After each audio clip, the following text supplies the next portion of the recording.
chez vous en ce samedi de l'octave de Pâques.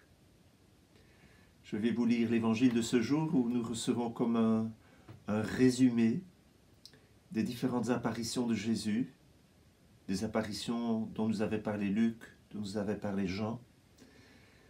Et puis, nous allons réfléchir sur le témoignage, parce que les disciples, après avoir manqué de foi, après avoir été corrigés par Jésus, ils vont devenir ses témoins et vont annoncer la bonne nouvelle à toute la création. Une grande interpellation aussi pour nous, à devenir des témoins. Comment devient-on témoin?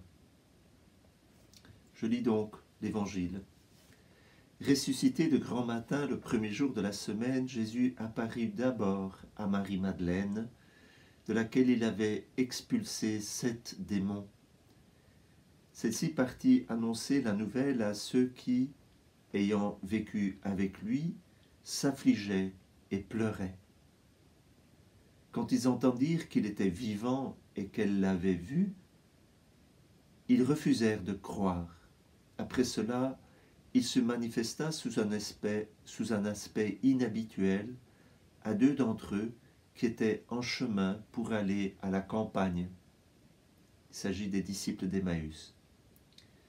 Ceux-ci revinrent l'annoncer aux autres qui ne crurent pas non plus. Enfin, il se manifesta à 11 eux-mêmes pendant qu'ils étaient à table. Il leur reprocha leur incrédulité et leur endurcissement parce qu'ils n'avaient pas cru ceux qu'il avait vus ressusciter. Puis il leur dit, « Allez, dans le monde entier, proclamez la bonne nouvelle à toute la création. » Nous voyons donc cette générosité avec laquelle Jésus apparaît. Il veut que ses disciples croient en lui. Il les corrige, il leur reproche leur incrédulité. Comment se fait le témoignage? Comment devient-on témoin?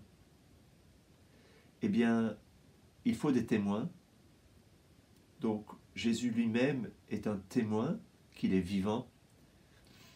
Il faut la grâce de Dieu. C'est ce que nous recevons à travers notre baptême. Mais il faut aussi coopérer. C'est ainsi que Jésus, à plusieurs reprises cette semaine, nous a dit que toutes les Écritures, la loi de Moïse et les prophètes ont parlé, ont témoigné au sujet de Jésus. C'est pour cela que nous avons besoin de lire la parole de Dieu. Nous avons besoin de fréquenter Jésus dans la prière.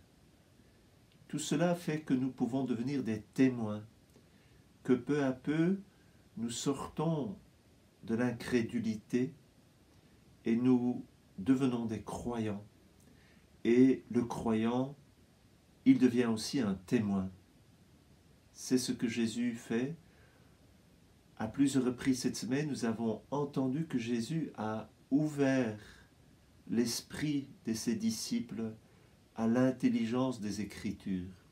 Oh, combien nous pouvons demander à Jésus de venir aussi ouvrir nos esprits à l'intelligence des Écritures pour devenir ses témoins, pour aller nous aussi proclamer la bonne nouvelle à toute la création.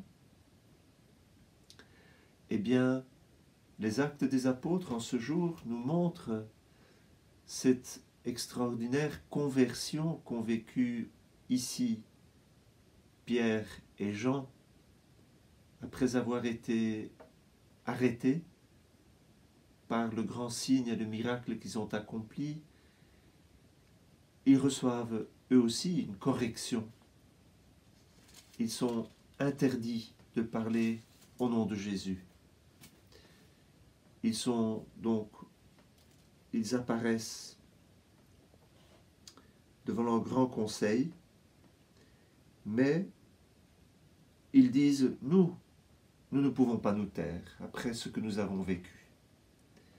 Ayant donc rappelé Pierre et Jean, il leur interdirent formellement de proclamer ou d'enseigner le nom de Jésus.